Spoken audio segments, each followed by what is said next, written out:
Principles of meal planning. आहार नियोजन के सिद्धांत। आहार नियोजन के विभिन्न सिद्धांत प्रकार हैं। सबसे पहला और सबसे प्रमुख सिद्धांत है nutritional adequacy according to requirements, अर्थात सदस्यों की पोषण संबंधी आवश्यकताओं की पूर्ति। परिवार के प्रत्येक सदस्य की उम्र, लिंग, शारीरिक आवश्यकता और कार्य उनकी पोषण मांगों को प्रभावित करते हैं। अतः आहार इस प्रकार का हो कि उसमें सिर्फ वृहत मात्रिक पोषक तत्व ही नहीं, सूक्ष्म मात्रिक पोषक तत्वों की भी प्राप्ति हो। दूसरा, शारीरिक स्थिति पोषण मांग को प्रभावित करती है। शिशुओं की वृद्धि व विकास हेतु अधिक मात्रा में पोषक तत्वों की आवश्यकता होती है, जबकि वृद्ध व्यक्तियों को ऊर्जा मांग कम होती है। पुरुषों में कैलोरी मांग स्त्रियों की अपेक्षा अधिक होती है। साधारण परिश्रम करने वाले व्यक्ति की अपेक्षा कठिन परिश्रम करने वाले को अधिक भोजन की आवश्यकता होती है। बच्चों व वृद्धों को नरम और कम मिर्च मसाले युक्त भोजन चाहिए। आहार योजना बनाते समय आधारभूत भोज्य समूहों का भी ध्यान रखना आवश्यक है। अतः हम कह सकते हैं कि जब हम आहार नियोजन करते हैं तो किसी भी व्यक्ति की पोषण मांग को ध्यान में रखकर आहार नियोजन किया जाना चाहिए। दूसरा जो बिंदु है वो है व्यक्ति की रुचि के अनुसार भोजन, अर्थात उसकी लाइक्स एंड डिसलाइक्स के अकॉर्डिंग भोजन का नियोजन करना। यह मानवीय स्वभाव है कि वह अपनी पसंद का भोजन खाता है तथा नापसंद का भोजन उसे अच्छा नहीं लगता। प्रत्येक व्यक्ति की पसंद नापसंद भिन्न होती है। रुचिकर भोजन ग्रहण करने पर शरीर में पाचक रस का स्राव अधिक होता है तथा भोजन आसानी से पचता है। प्रत्येक भोज्य समूह में से कम एक भोज्य पदार्थ प्रत्येक आहार में सम्मिलित कर इस प्रकार से आहार नियोजन किया जाना चाहिए कि वह व्यक्ति की रुचि के अनुसार हो। कोई भी विशेष भोजन नापसंद होने पर उसे आहार से निकाल देने की बजाय उसका स्वरूप बदलकर उसे आहार में सम्मिलित किया जाना चाहिए। जैसे यदि दूध पसंद नहीं है तो उसे कस्टर्ड, पनीर, दही, खीर आदि के रूप में, तथा यदि दाल पसंद ना हो तो उसे आटे में मिलाकर प्रयोग में लाया जा सकता है। तीसरा सिद्धांत है आहार में विविधता, अर्थात वैरायटी इन मील्स। भोजन को रुचिपूर्ण बनाने के लिए उसके रंग, रूप, स्वाद, रचना, गंध, बनावट आदि में विविधता होनी आवश्यक है। रंग में विविधता। सुंदर रंग आँखों को आकर्षित करता है तथा क्षुधा वृद्धि करता है। प्रतिदिन एक से रंग का भोजन लेने से या किसी आहार विशेष में एक ही रंग के भोज्य पदार्थ सम्मिलित करने पर वह भोजन उबाऊ हो जाता है। विभिन्न रंग युक्त भोजन व्यक्ति को आकर्षक लगता है। जैसे यदि एक हरी सब्जी आहार में सम्मिलित की गई है तो दूसरी सब्जी विभिन्न रंग की, अर्थात जैसे टमाटर की ग्रेवी वाली या कोई और उसका रूप बदलकर आहार में सम्मिलित की जाए। इसी में दूसरा पॉइंट है आकृति में विविधता, अर्थात वैरायटी इन शेप।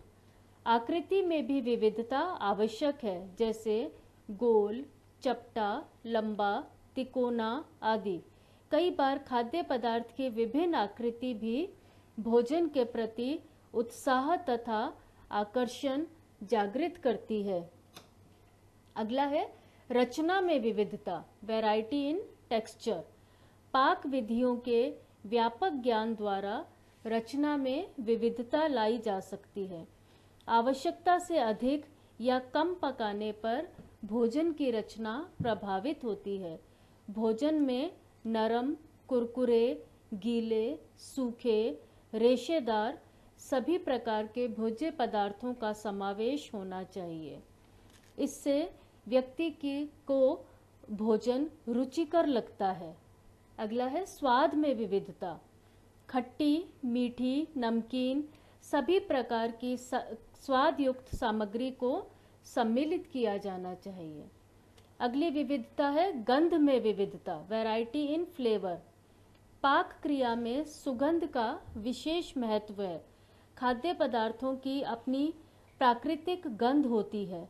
पाक क्रिया से उसमें बढ़ोतरी या कमी हो सकती है। गंध मनुष्य के भूख केंद्र या एपिटाइट सेंटर और पाचक रसों के स्राव को प्रभावित करती है। सुगंध भूख व पाचक रसों के स्राव को बढ़ाती है, जबकि अत्यधिक तेज गंध या दुर्गंध भूख समाप्त भी कर सकती है। आहार में सम्मिलित विविध भोज्य पदार्थों की गंध में भी भिन्नता होनी चाहिए। अगला है पाक विधि में विविधता, यानी कि variety in the methods of cooking. भोजन में एक रसता को दूर करने के लिए विभिन्न पाक विधियों का समावेश होना चाहिए, जैसे उबालना, तलना, भाप द्वारा पकाना, सेकना इत्यादि। इससे भोजन की गंध, स्वाद, रचना आदि में भी भिन्नता आती है। उदाहरण के लिए आलू को उबालकर, मथकर, तलकर, दही में डालकर, भूनकर या स्नैक आदि के रूप में खाया जा सकता है। आटे की रोटी, पराठा, दलिया, सूजी, लड्डू, हलवा, मठरी आदि बनाई जा सकती हैं। इन विधियों तथा अपनी पाक कला का प्रयोग कर गृहिणी भोजन को नया रूप दे सकती है। अगली विविधता जो हम ला सकते हैं वो है भोजन के तापमान या टेम्परेचर में विविधता। परोसे गए भोजन के तापमान में विविधता लाकर भी आहार में वैरायटी लाई जा सकती है।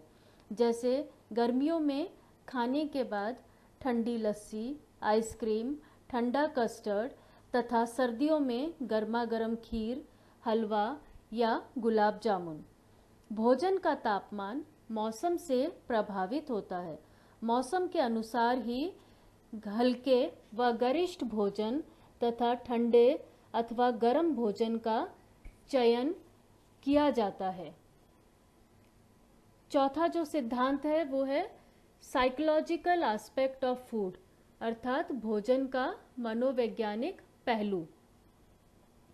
मनुष्य की भोजन संबंधी पसंद नापसंद उसके पोषण स्तर को प्रभावित करती है। कोई चीज़ कितनी भी पौष्टिक क्यों ना हो, यदि वह किसी व्यक्ति को नापसंद है तो वह उसे जल्दी से ग्रहण नहीं करता। मनुष्य की रुचि, परंपराएं, धार्मिक मान्यताएं तथा भोजन संबंधित आदतें भी भोजन के तृप्ति मूल्य या सेटाइटी वैल्यू को प्रभावित करती हैं। संचार माध्यमों से प्रसारित विभिन्न विज्ञापन, भोजन संबंधी भ्रांतियाँ या फूड फैड्स आदि भी व्यक्ति की मनोवैज्ञानिक सोच तथा इस प्रकार पौष्टिक भोजन के चयन को प्रभावित करते हैं। अगला जो सिद्धांत है वो है भोज्य पदार्थों की उपलब्धता या फूड अवेलेबिलिटी। गर्मियों में सर्दियों की अपेक्षा कम भोजन की आवश्यकता होती है। परिवहन व्यवस्था भी भोज्य पदार्थों की उपलब्धता को प्रभावित करती है। पुराने समय में परिवहन के साधन कम हुआ करते थे, अतः सभी प्रकार की भोज्य सामग्री सब स्थानों पर नहीं उपलब्ध होती थी। आजकल परिवहन के साधन इतने ज़्यादा और बढ़िया हो गए हैं कि किसी भी देश विशेष में उगाए जाने वाले फल, सब्जी व अन्य उत्पाद किसी भी देश में उपलब्ध कराए जा सकते हैं और वहाँ जाकर वो वहाँ पर विविधता लाते हैं। मौसम विशेष भी भोज्य पदार्थों की उपलब्धता को प्रभावित करता है। जैसे सर्दियों में हरी सब्जियों की उपलब्धता अधिक होती है। आम गर्मियों के मौसम में ज़्यादा मात्रा में उपलब्ध होता है। साथ ही मौसमी खाद्य पदार्थ सस्ते और पोषण मूल्यों के हिसाब से भी उच्च कोटि के होते हैं। भोज्य पदार्थों के उचित संग्रहण घरेलू अथवा व्यावसायिक स्तर किसी पर भी द्वारा भी उनकी उपलब्धता को बढ़ाया जा सकता है। अगला जो सिद्धांत है वो है आहार योजना आर्थिक स्थिति के अनुरूप होनी चाहिए, अर्थात meal planning according to economic considerations. प्रत्येक परिवार की आय का प्रमुख भाग भोजन पर व्यय होता है, अतः आहार योजना इस प्रकार बनाई जानी चाहिए कि कम से कम धन का व्यय कर अधिक से अधिक पौष्टिक भोजन और विविधता प्राप्त हो सके। यदि परिवार का आहार बजट कम है तो यह कार्य और भी महत्वपूर्ण तथा कठिन हो जाता है। इस हेतु बाजार में उपलब्ध विभिन्न भोज्य पदार्थ तथा उनके मूल्य का ज्ञान होना अत्यंत आवश्यक है। गृहिणी को यह भी पता होना चाहिए कि कौन से मौसम में तथा किस स्थान पर कौन सी चीज़ उचित दाम पर मिल सकती है। इसी के अनुसार जिन खाद्य पदार्थों का संभव हो उनका उचित संग्रहण मौसम के समय किया जा सकता है तथा आवश्यकता होने पर उन्हें प्रयोग में ला सकते हैं। जैसे मटर सर्दियों में सस्ते होते हैं, इस मौसम में उन्हें संग्रहित करके रखने पर गर्मियों में उनका उपयोग किया जा सकता है। इसी प्रकार से टमाटर के मौसम में सॉस, प्यूरी आदि बनाकर रखी जा सकती है तथा उन्हें बाद में वर्ष भर उपयोग किया जा सकता है। गर्मियों के मौसम में जब कैरी की उपलब्धता होती है तो उसका अचार बनाकर उन्हें अन्य मौसम में प्रयोग में ला सकते हैं। उचित ज्ञान द्वारा कम महंगे भोज्य पदार्थों को भी आकर्षक रूप से तैयार करके परोसा जा सकता है। गृहिणी को इस बात का भी ज्ञान होना चाहिए कि कोई भोज्य पदार्थ अनुपलब्ध या महंगा है तो उसके स्थान पर वह किस चीज़ का उपयोग कर सकती है जिससे आवश्यक पोषक तत्वों की पूर्ति हो सके। अगला सिद्धांत है रिलीजन, ट्रेडिशन एंड कस्टम्स, अर्थात भोजन के नियोजन में धार्मिक मान्यताएं और परंपराएं। प्रत्येक परिवार की धार्मिक मान्यताएं और परंपराएं भिन्न होती हैं, जिनका ध्यान रखना अत्यंत आवश्यक है। जैसे कुछ परिवारों में मांसाहारी भोजन का उपयोग सर्वथा वर्जित होता है, कुछ परिवार जबकि मांसाहारी भोजन का उपयोग करते हैं, अर्थात व्यक्ति की धार्मिक मान्यताएं उसके भोजन के चयन को प्रभावित करती हैं। अगला जो पॉइंट है वो है समय, श्रम और ईंधन की बचत, time, energy and fuel saving. समय व शक्ति का उचित प्रबंधन व नियंत्रण आवश्यक है, विशेषकर कामकाजी महिलाओं के लिए। इनका समय समय पर मूल्यांकन भी किया जाना चाहिए। ईंधन के उचित प्रबंधन से धन की बचत होती है, जिसका उपयोग अन्य आवश्यक कार्यों हेतु हो सकता है।